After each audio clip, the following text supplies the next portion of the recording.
Business leaders know the future is already here. The economy is shifting. Non-humans are entering the workforce. Nothing feels certain. SHRM understands those evolving challenges, both in the workplace and the wider world. In this podcast, we'll bring together authors, researchers, executives, and non-traditional experts to help you take on the challenges others haven't yet considered.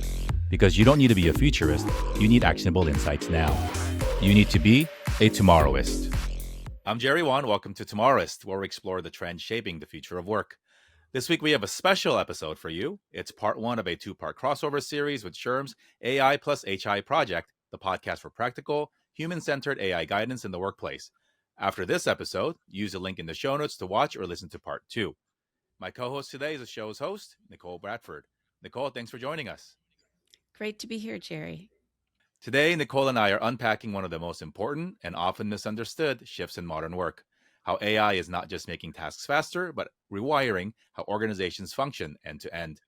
Here to guide us through this conversation is Sangeet Paul Chowdhury, Senior Fellow at UC Berkeley, founder of Platform Thinking Labs, and best-selling author of the new book, Reshuffle: Who Wins When AI Restacks the Knowledge Economy. Sangeet, welcome to Tomorrowist. Thank you, Jerry. So glad to be here. Before we get started, a quick reminder to our audience. After this episode, head over to the AI+HI Project to use the links in the show notes or to watch or listen to part two. Sangeet, I'm so excited for this because I think we talk about AI quite a bit, obviously, on our show and on both of our shows, and for most folks in the workplace. And I think you have a very unique perspective on this. So through the two episodes that we're going to do, just really excited to dig deep into it. In your book, Reshuffle, you suggest that AI is less about mimicking human intelligence and more so kind of a glue that connects systems, people, and workflows across organizations. Can you help us unpack this idea before we get started? Yeah, absolutely. I think today the dominant narrative around AI is that of human, a substitute for human intelligence, right? And whenever there's a new model that's being launched, it's described as a PhD in your pocket or five PhDs in your pocket, and which new exams it's able to benchmark against. The challenge with that framing is that it misunderstands AI only as technology and only as intelligence, and the impact of AI only in terms of how intelligent it becomes and what kinds of benchmarks it achieves.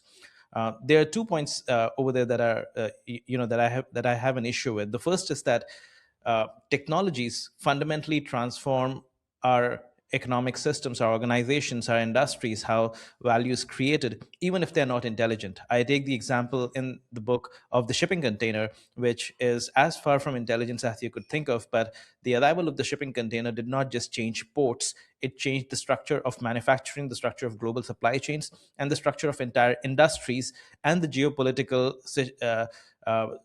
balance across the world. So the impact of technology plays out not because of its brute force performance, but because of how the larger system around it adopts it, absorbs it, and then rewires its logic around the capabilities of the technology. So that's the first reason why I believe the idea of intelligence is a distraction over here.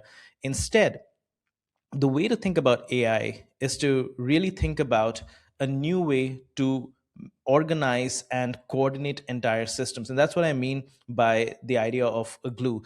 And a simple analogy to think about it, and I'm not saying that GPS based systems are AI. If you look at GPS based systems as an analogy, their impact has played out not just with helping us uh, you know find another way to get work done, which would typically have been performed by a human, which was navigating the streets. But the impact of that has also played out in terms of how traffic patterns play out across the city, which roads become popular versus not, the impact of GPS-based technologies has played out both at the level of performing human-based work, but also at the level of performing or transforming the entire system of navigation in a particular city, and which parts of the city gain greater traffic versus not in real time based on real information. The reason I take that example is because that's the real value of AI today. Just like GPS based navigation created a substitute for human performed work. It did not create a substitute for human intelligence as much as it created a substitute for human performed knowledge work. That's what AI does today. AI creates a substitute for certain forms of human performed knowledge work, which in the past you would have had to train and hire people to do. And now you can do it with just a prompt or just an API call and so on. But what that then does is it creates a new way to organize and coordinate our entire knowledge work, whether you're running a professional services firm, or whether you're in a traditional manufacturing industry and you're using intelligent manufacturing technologies.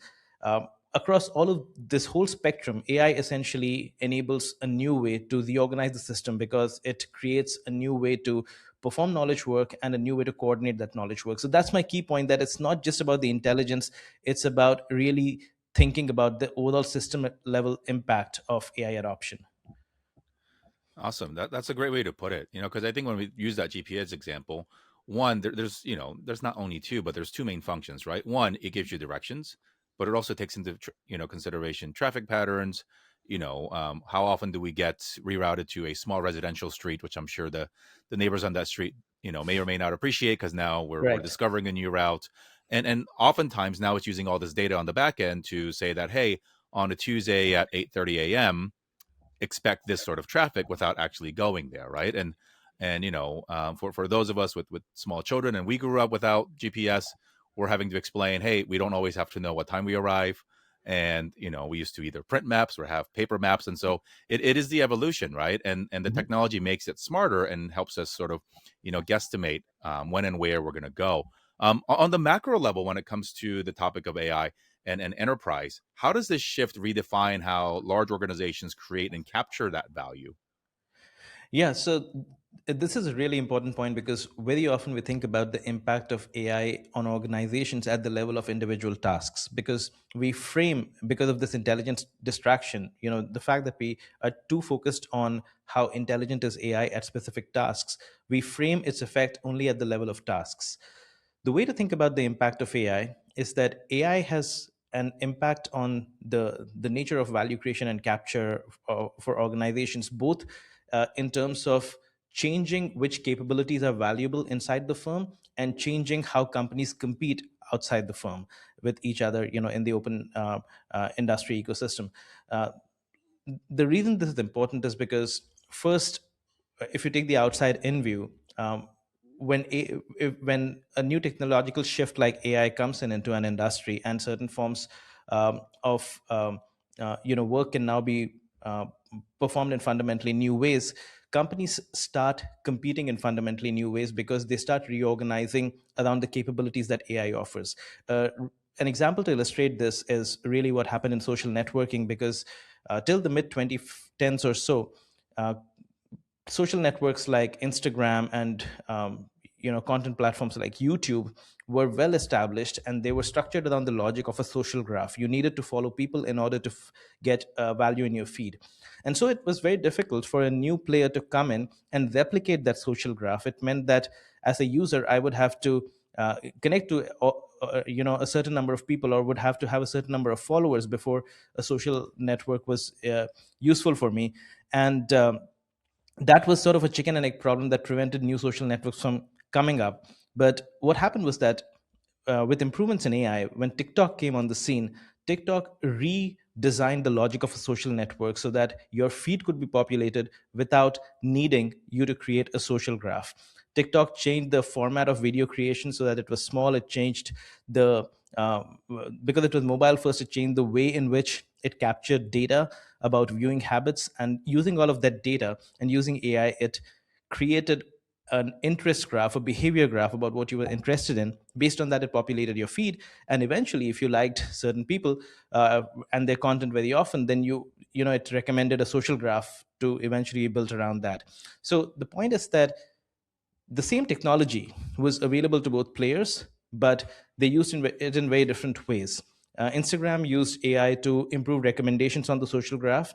TikTok used AI to eliminate the logic of a social graph. So my first point over here is that the ways company create and capture value changes, because the logic of competition and how companies differentiate themselves changes when companies start using these new capabilities and rethink how to create value based on these new capabilities. The other way that AI changes the way companies create and capture value is by changing which capabilities are differentiating in an industry versus which ones get commoditized.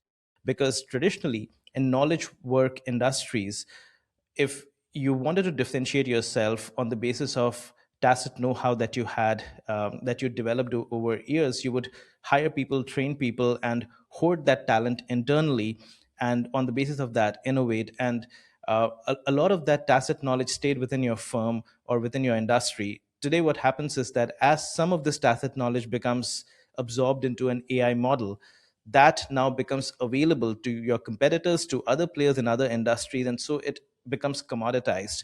And so it can no longer serve as a way to differentiate, which means that you have to move to other forms of knowledge to differentiate, or you have to combine these capabilities in fundamentally new ways to differentiate. So that again changes how companies create and capture value, because players who are stuck to the old model of competition and who are stuck to the old logic of valuing capabilities, they get left behind, and players who see the new value, they are able to create and capture value in fundamentally new ways.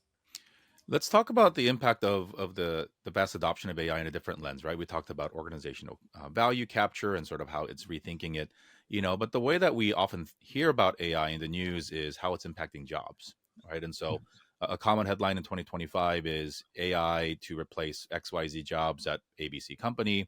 And obviously it impacts individuals, but also it impacts how organizational leaders in our audience think about current and future organizational planning. And so as AI integrates systems, people, workflows, and who knows what else in the future, what fundamental assumptions about org design need to be rethought or thought of new by the leaders who have to plan for the future? Yeah, that's a really important point, because AI absolutely has an impact on jobs, and it's not as straightforward as just saying AI won't take your job, but someone using AI will, because that assumes that it's either substituting or automating your job, or it's helping you get better at your job. It's not simply as binary as that, and that binary framing is caught in this idea that I talked about, that we are stuck thinking about AI's impact only at the level of tasks. But AI, as we just discussed in the previous questions that we were talking about, AI changes not just the tasks, but the ways companies differentiate, and hence what capabilities they value. So AI has an impact on jobs, not simply because it takes over jobs. In certain cases it does. A translation, for example, was a specialized human capability, and today translation jobs have gone down because AI can do it as well. So it does take over certain forms of work, and jobs that were built entirely around those forms of work could get impacted. But more importantly, the impact of AI on jobs happens because different capabilities get valued. If certain capabilities that you were betting your that your job relied on, and that validated the need for your job bundle, because your job is really a bundle of skills that you're applying to a bundle of tasks to be uh, uh, addressed. If certain capabilities that were critical to that bundle get commoditized, then the value of your job could go down. An example of that is what happened. Again, I'll take the Google Maps and GPS based navigation example, but this is what happened to drivers, the London cabbies, for instance, because London cabbies had built navigation knowledge of the city over years of driving around the city. And with that knowledge now absorbed into a GPS based navigation system like Google Maps, anybody who had not invested all of that effort to learn the navigation patterns could now navigate the city. So that did not necessarily take away the job, but it took away the skill premium associated with that job. You could no longer charge a premium because the specialized skill no longer was tied to that job that had been absorbed into the model, and any premium associated with that specialized skill was instead captured by a Google Maps or by an Uber, and one of these other players, rather than by the humans navigating the city. So that's really what happens when AI increasingly absorbs important forms of capabilities away from the humans and their unique ability to perform it, to now commoditize it as something that's available within a model. The third thing that I'll just say in terms of AI's impact on jobs is that when the logic of competition changes, how your capabilities are valued, they also change. So you have to constantly rethink your job even before your organization thinks about it, to move towards these new capabilities. Just as an example, if in a professional services firm in the past you had hourly billing, and with AI tool providers and model providers capturing quite a lot of um, knowledge work capability, the hourly billing model may not work anymore in the same way.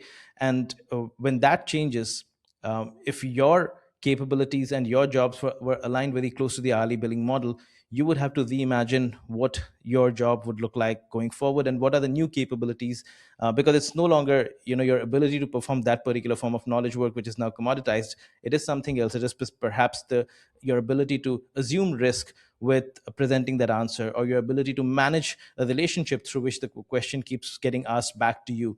So you have to think about what those new capabilities are and move in that direction. And organizations accordingly have to evaluate capabilities on this basis, because you can no longer rely on traditional static based modes of thinking about skills, when how skills are valued and which capabilities are valued, and even how skills are defined, are constantly changing, because as AI models improve, what humans can do and what machines can do constantly changes, and hence which skills are still valuable enough for humans to retain constantly changes. So static models of skills cannot be used to allocate capabilities within an organization, and that those are really the real factors that impact jobs rather than simple substitution and augmentation. Between vendor demos, policies, and pressure to move fast, many HR teams are asking the same question: what matters right now? The AI+HI Project 2026 was designed to answer that through experience, not theory. You'll see AI solve real HR challenges, collaborate in hands on labs, and lead with practical ways to apply what you've learned. With 4 tracks aligned to your AI journey, this experience meets you where you are and moves you forward with confidence. Space is limited. Register now at shrm.org/AIHI pod. So, Sangeet, I'm really curious if AI becomes orchestrator of workflows across previously siloed departments, how should leaders be thinking about restructuring teams and functions and decision making pathways when everything is changing? Yeah, and the real reason I argue that AI orchestrates workflows is because we have the ability to manage organizational knowledge at scale for the first time. Because today's AI capabilities allow us to manage all forms of unstructured information, extract structure from unstructured information, and serve that into the right workflows at the right time. Now, this is two important effects. You need to, first of all, think through which workflows matter now that AI capabilities are available. And as they constantly improve, you need to keep thinking about that on an ongoing basis. And it's not just about AI capabilities improving, it's also about the larger competitive ecosystem using those capabilities to innovate fundamentally new ways to perform work in the industry, because you have to accordingly compete and differentiate yourself as well. So the challenge that I see today is that leaders are overtly focused on automating workflows, making them agentic, speeding things up, making things faster, better, cheaper, without pausing to ask, should this workflow even exist? Because it's quite possible the workflow exists because of a certain constraint in the older system before AI came in. And the constraints were typically the fact that knowledge work was expensive. It was not always possible to easily and cheaply and quickly access knowledge work. You had to find the right people, free their time, get access to their attention, and then have them work on a certain problem. And now some parts of it can be very quickly performed. So which constraints go away? How do you redesign and rethink your workflows? Can you eliminate workflows? Those are the things that you should be asking yourself. So it's really a workflow design translating into a team design and organization design moment, rather than a workflow speeding up or automation, or just blindly applying agentic capabilities. But more importantly, that's the operational side of it. More importantly, it's an opportunity for leaders to rethink the identity of the work they do, or what they, what they're really creating at every level of the organization. So uh, uh, the reason I talk about the idea of an identity over here is because we're in a world where the pace of change is constantly accelerating.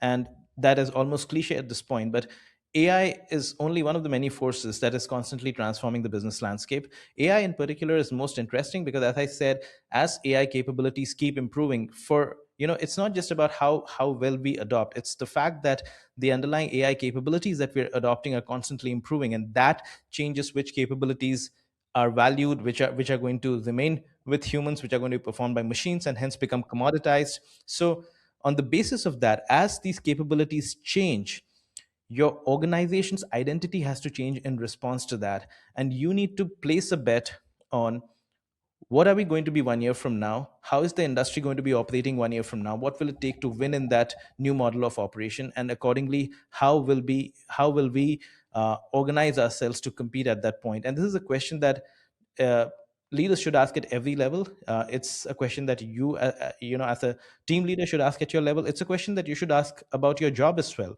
because as AI capabilities improve and as organizations find new ways to innovate and deploy them, your previous skills may change in value. It may lose value, it may gain value, but you'll have to really bet on a future landscape where you are going to be playing with your skills. How can you capture value in that future landscape? How can you differentiate yourself? That's a question you'll have to ask yourself even at an individual level.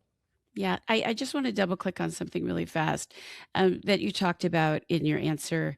I think one of the things that is happening is that um, where people should start with the question of where is the friction point, uh, as to your point about what constraints are and reorganizing around that. Today, people are assuming that people are the friction point, as opposed to what's really not working in this workflow, in this business. Because if you start with friction, and I think friction is different than inefficiency, it leads you to different places. But when you really start with friction, then you can ask those fundamental questions about, now that we have this magical tool, what might we do with it? So thank you for that. Yeah, absolutely. I'll just add one point to that because you raised an important point over there. Friction is actually very different from inefficiency. Inefficiency is an execution problem, but friction is in the nature of the system. A system has friction at specific points. And I'll just give a very simple example of how to think about technology and friction over here, because this is exactly what's happening today with AI as well. When the word processor was invented, the dominant friction at that time was the cost of editing documents, because they were typewritten, and in order for you to make any changes, they were expensive edits. And because edits were expensive, the capability of good typing and accurate typing was highly valued, which is why jobs existed. uh, Jobs called typists existed because they essentially housed these capabilities of accurate typing. But the moment the word processor came, the friction associated with editing went away. So the capability of accurate typing was no longer valued. You could be really bad at typing, but you could simply edit your documents, and hence everybody could now become a typist. And that's really what happened. AI did not, or the word processor did not automate typing, but it took away the job of a typist. And that's really what we need to think about, because friction, as you mentioned, is not an efficiency. It's a feature of the system, of the structure of the system. And when new technologies come in, the structure changes, and with that, some features, some frictions go away. And you've touched upon this throughout this conversation, Sangeet, but the way that we think about functions and job descriptions, both on the recruitment process, the interview process, the promotion process, is all changing, right? So traditionally, and I know it's not so black and white, but traditionally these were functional, siloed things. And so if you're great at accounting, if you're great at marketing, that's who brought you in. That's how we judged you, and that's how you were, rewarded. How does this change, right? And so I want to talk to our leaders about how to recruit, knowing that you're going to have to find somebody that can work not only with each other more interfunctionally, but also with new evolving systems. How do you promote the ones that is just not on some sort of a very industry or functional specific scorecard? And also how the leaders of each of these departments at the top level, the CXOs, can rethink how they can also be measured against traditional and evolving metrics. Yeah, I mean, this is one of those thorny issues. We sort of understand that the silos are not going to survive, or if you actually protect the silos, you're going to be at a disadvantage to some extent, right? This actually is all the more important because as AI capabilities improve and as organizations change how they organize capabilities to compete, because certain things, as I mentioned, become commodities and certain others become more valuable. Um, which teams internally will be valued will change as well, because there might be a team organized around performing a certain form of work today, which may not be valued as much if the nature of how the industry competes fundamentally changes. And so the entire idea of how we think about teams itself should not be static, should not be siloed. We would need to be in a place where teams will have to be rapidly recomposed, simply because capabilities will have to be revalued, and new ways of organizing to stay competitive will gain ever more value. And so in order for us to prepare for a world like that, we need to both ensure that we bring in people who are not too silo aligned, because those silos may not matter tomorrow. Um, and we already see this with, you mentioned accounting, but with companies like Ramp, which are dissolving um, uh, the various silos associated with the financial functions of a business, and combining that into the governance functions of a business. So they, power structures aligned with silos will increasingly go away. So hiring uh, and aligning hiring with silos will not make sense either. And if we are to stay flexible and competitive, we need the ability to constantly restructure our workflows, constantly reorganize our teams. We need the ability. It's more like, we're moving from a world of command and control combat to more of terrain-driven guerrilla warfare. Right? You encounter a shift in the terrain, you have to reorganize at that point and work towards it. And that's really how the competitive landscape is evolving. So uh, if you're not moldable at an individual level, if you don't have the ability to constantly relearn and rework towards new ways of organizing, and if you're not moldable at an organizational level, your ability to compete will gradually go down. So our hiring and how we manage talent will also have to mirror that. And that's why I believe um, the traditional model of static skills will no longer suffice in this case. There'll be a market failure, because you can't allocate capability successfully to where it's needed. You will instead need a continuously learning organization where assessments are not periodic or episodic, they're constantly data captured from the work that you perform. The more AI is introduced into our workflows, the more we can capture real time data about how people are managing or reinventing their work as AI capabilities improve, and how they change their workflows alongside it. And on the basis of that, we would need to create a constantly learning organization that can constantly reevaluate and revalue our skills as we work alongside AI. I'm really curious in your experience, and you've seen a lot of organizations, and I love what you've shared so far. What are the biggest misconceptions that leaders seem to have about AI driven transformation, especially around this idea about automating tasks or reshaping the entire system? What's the biggest misconceptions that you see? Like maybe your top two. Yeah, absolutely. I think the biggest misconception by far is that you need to see immediate returns on investment on AI deployment simply through automating and accelerating your workflows. That optimization, make things better, faster, cheaper mindset keeps you stuck to older assumptions.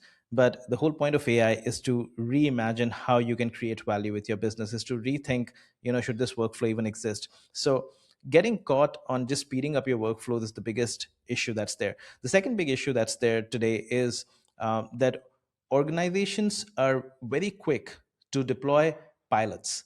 They're very quick to adopt tools, but adoption does not really matter. What matters is adaptation. And in order to move to a place where you can adapt around the tools and figure out what your new game is, how you're going to play it, you have to have a way to identify how to realize the potential of these tools into actual work. And in order to do that, you need to start rethinking, for at the level of every team, at the level of every business unit, what makes you relevant as a team, what makes you relevant as a business unit.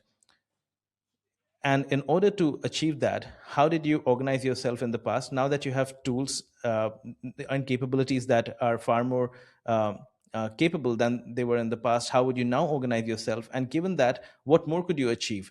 And that's a question that you have to keep asking yourself on an ongoing basis. And so this is why I keep coming back to the point of identity, because at one end, you have to stop getting caught in the operational assumptions of today, but at the other end, you have to constantly reevaluate what it takes to stay relevant as AI capabilities keep improving. The moment you stop doing that, you are essentially going to slow down versus tools that are improving because they are getting billions of dollars in funding. So you have to keep reevaluating your competitiveness, your identity at that speed as well.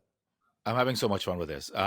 For the audience, this is just about the halfway point, but we're going to transition to our other show here in a little bit. But as we wrap here on our conversation on the Tomorrowist segment, Sangeet, tell us if there's one thing that you could tell our leaders who are thinking about this, who are losing sleep over this, perhaps around AI today. What can they learn today so that they can be best prepared for tomorrow when it comes to redesigning their organizations? I think the most important thing to think about is to, on one hand, adopt the tools and become literate, but on the other hand, think very deeply about how your work is structured today, why it's structured that way. Question every assumption. If you don't question the assumptions, you risk carrying the assumptions onwards, even when the assumption no longer holds true. So question every assumption about how your work is structured, why a team exists, why a particular reporting structure exists, why a particular workflow exists, and why it works at a certain speed. Question every assumption. Otherwise, you can't get started with organization redesign. Awesome. Thank you for now. And to our audience, we're just getting started. So head over to the AI+HI Project podcast or use the links in the show notes or in the videos for part 2, where Nicole and I will explore the practical side of AI transformation with Sangeet, tackling topics like job design, skills, and how HR teams can navigate a more modular AI workplace. Thanks so much for tuning in. We'll see you over there. If you enjoyed today's conversation, please subscribe to Tomorrowist wherever you get your podcast. We also publish a weekly newsletter with in-depth articles and the latest SHRM research to help keep you in the know about the trends shaping the future of work. You can subscribe and find all of our episodes on our website at shrm.org/Tomorrowist. Thanks for listening. And remember, the workplace is changing rapidly. You don't have to be a futurist, be a Tomorrowist. SHRM.